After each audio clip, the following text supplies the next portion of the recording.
Hey guys, I just got this Shure microphone for the camera. It's a lens hopper VP83F, and with it I wanted a windsock, dead cat, dead rat, whatever you want to call it. And this one is like, I don't know, 20 or 25 bucks, whereas the one that Shure makes is much more than that, about 50 bucks. The only problem is online this thing gets a bad rap. They say it's too tight. People say they have to cut the insides just to get the sock on the mic.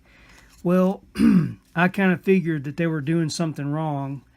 This is actually the one that I bought, MOVO WS-G4. That's the sock. Alright, so what's going on is you're trying to cram this sock over this foam cover. Well, that's not going to work. Get yourself a piece of plastic. You just bought something, odds are it came wrapped in plastic, and work the plastic in between the mic foam cover and the battery compartment. Just kind of saw it back and forth like so.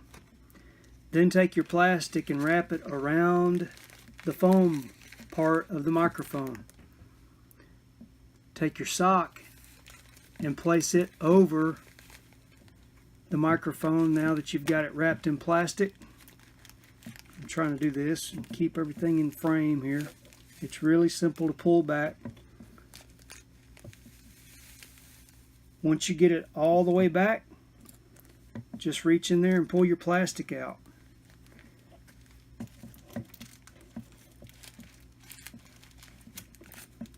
Not a big deal.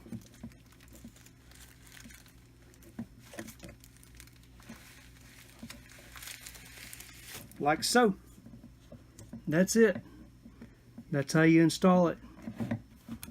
Oh, and then, you know, give it a hairdo. You're going to spike it or whatever. Thanks for watching. Oh, and hit that subscribe button, will you? Appreciate it.